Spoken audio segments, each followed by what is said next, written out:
Praise the Lord. கர்த்தருடைய பரிசுத்த நாமம் இந்த காலை வேளையிலும் மகிமைப்படுவதாக. நாம் இணைந்து ஆண்டவருடைய பாதத்தில் இந்த நாளை ஆரம்பிக்க உதவி செய்த தேவனுக்காய் துதிக்கிறேன்.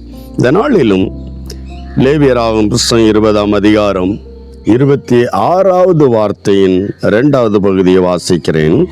நீங்கள் என்னுடையவர்களாய் இருக்கும்படிக்கு உங்களை மற்ற ஜனங்களை விட்டு பிரித்தெடுத்தேன். நீங்கள் என்னுடையவர்களாய் இருக்கும்படிக்கு நான் உங்களை பிரித்தெடுத்தேன். பிரித்தெடுத்தேன் என்பதை பரிசுத்தம் என்பது வார்த்தையின் பொருள். ஆமீன். நாம் எதற்காக தேவன் நம்மை பிரித்தெடுத்தாராம்?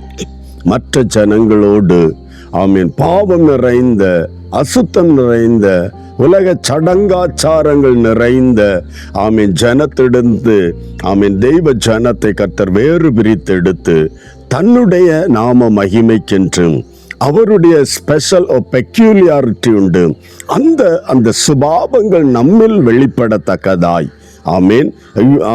ஆதி நாட்களில் சீஷர்களுடைய செயல்களை, கிரியைகளை கண்டு இவர்களும் இயேசுவை போல இருக்கிறார்கள், இவர்களும் கிறிஸ்துவை போல இருக்கிறார்கள் என்று எண்ணிதான் கிறிஸ்தவர்கள் என்ற பெயரை கொடுத்தார்கள்.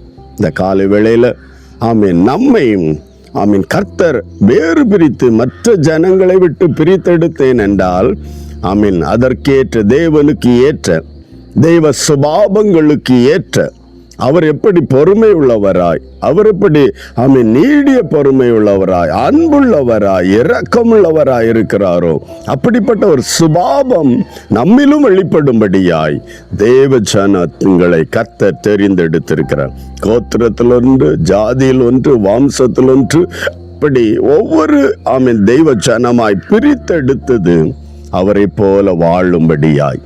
பிரயாசங்கள் உண்டு, தடைகள் வரும், நெருக்கடிகள் உண்டு, ஆனாலும் அவரை போல வாழும்படி நம்மை பிரித்தெடுத்தார். அதை செயல்படுத்த பலனையும் கிருபையும் தருவார். அதை பயன்படுத்துவோம், தேவநாமத்தை மகிமைப்படுத்துவோம். ஒருமித்து ஒரு நிமிடம் செபிக்கலாம். அன்பு தகப்பனே, இந்த நல்ல காலைக்காக நன்றி. எங்களை நீ பிரித்தெடுத்தது உம்மை போல் வாழ.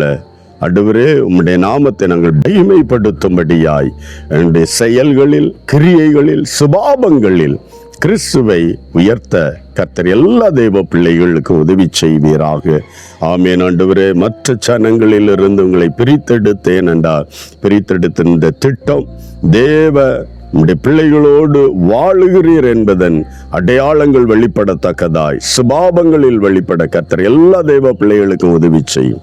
ஆசீர்வதித்து பிரியமான பிள்ளைகளாய் வழிநடத்த ஒப்பு கொடுத்து செபிக்கிறோம். இயேசு கிறிஸ்துவின் மூலம் தாழ்மையோடு செபிக்கிறோம் நல்ல பிதாவே. ஆமென், ஆமென்.